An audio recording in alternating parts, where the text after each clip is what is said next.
Fala meus amigos, sejam todos bem-vindos ao canal Tudo Sobre Coluna e hoje vamos dar continuidade às nossas aulas sobre fraturas da coluna. Já tivemos a aula aqui sobre fraturas de C1, fraturas de C2, fraturas cervicais subaxiais, fraturas toracolombares, sacrais e vamos finalizar o nosso módulo de fraturas falando sobre a porção mais terminal da coluna, que é exatamente o cóccix. É o finalzinho da coluna ali, pequenas vértebras, reduzidas, 4 vértebras, de 3 a 5 vértebras, se a gente analisar aqui algumas variações anatômicas, mas geralmente 4 vértebras fundidas na porção terminal da coluna. Se vocês quiserem saber mais sobre a anatomia da coluna vertebral, nós temos vídeos falando aqui no nosso canal sobre anatomia, onde vocês podem ter mais detalhes sobre essa parte anatômica. Mas fazendo um pequeno resumo, um breve resumo aqui sobre a anatomia do cóccix, vocês podem acompanhar aqui através da imagem para ver que o cóccix é exatamente essa estrutura final que vocês estão vendo aqui na porção mais inferior do sacro, onde nós temos aqui pequenas vértebras fundidas, aqui nós temos 4 vértebras fundidas que vão formar exatamente a estrutura do cóccix. O cóccix ele é uma estrutura que originalmente, embriologicamente, dava origem ali à cauda em alguns mamíferos, mas no ser humano é um órgão vestigial, mas que tem alguns papéis, e esses papéis a gente pode analisar aqui, por exemplo, se a gente acrescenta aqui as estruturas musculares na imagem, e vocês vão ver que o cóccix ele tem uma importância aqui de inserir alguns músculos glúteos, alguns músculos aqui que estão relacionados com o esfíncter retal, o esfíncter anal. Então é uma estrutura que tem sim o seu papel, e é revestida ali também por alguns ligamentos. E o cóccix, em algumas situações, pode acabar sofrendo fraturas. Onde que geralmente temos fraturas de cóccix? É muito comum quando pessoas caem de forma sentada, geralmente patinadores, ou raramente pode acontecer também durante o trabalho de parto. Mas nesses casos nós temos um trauma, uma energia cinética com a carga axial inferior exatamente sobre essa estrutura óssea. Eu falei que sobre o parto é incomum a gente ter lesão do cóccix no parto, mas por que pode acontecer isso? Durante o trabalho de parto a mulher ela precisa ampliar ali a porção pélvica dela para dar passagem para o bebê.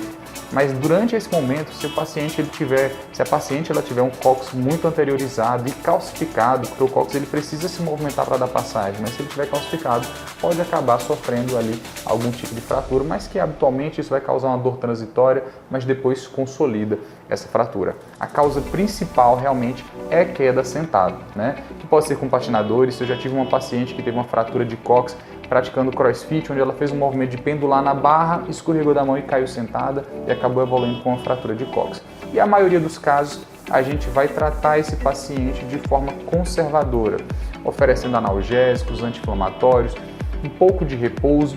A posição sentada para esse paciente pode acabar incomodando transitoriamente, então a gente pode propor esse paciente ficar sentado em uma almofada circular, com um vazio ali no meio, onde a gente vai evitar a compressão exatamente dessa porção central, onde fica o cóccix. E isso vai durar ali algumas semanas e gradativamente vai evoluindo com melhora. Podemos associar essa terapia medicamentosa também à fisioterapia com osteopatia, onde através de algumas manobras podem também ajudar a aliviar as dores do paciente. Porém, em alguns raros casos, onde o paciente ele tem a refratariedade ao tratamento conservador e acaba evoluindo com uma dor crônica, que a gente chama de coccigínia, esses pacientes a gente precisa evoluir para um tratamento invasivo, para um tratamento cirúrgico. Hoje, na maioria dos casos, como vocês podem ver aqui, a gente trata esses pacientes de uma forma muito simples, fazendo apenas uma infiltração, um bloqueio na região do cóccix. Vocês podem ver aqui que o cóccix ele tem relação com as estruturas nervosas da coluna. Eu vou acrescentar aqui as estruturas nervosas, onde nós temos aqui o hiato sacral na porção mais terminal, mas se a gente analisar aqui na porção anterior do cóccix, nós temos um gânglio aqui localizado nessa região.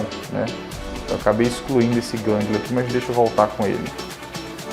Pronto, está aqui o gânglio. Esse gânglio é chamado de gânglio ímpar e ele é responsável pela sensibilidade dessa região coccígea.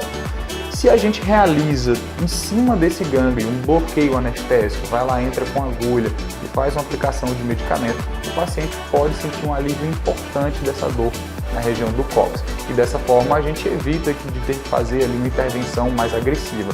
É um procedimento minimamente invasivo, rápido, a gente faz sem precisar de anestesia geral apenas anestesiando essa região do cóccix. Além de fazer o bloqueio do gânglio, nós também podemos fazer um bloqueio dessa região ao redor do cóccix e oferecendo ali um alívio anestésico para o paciente.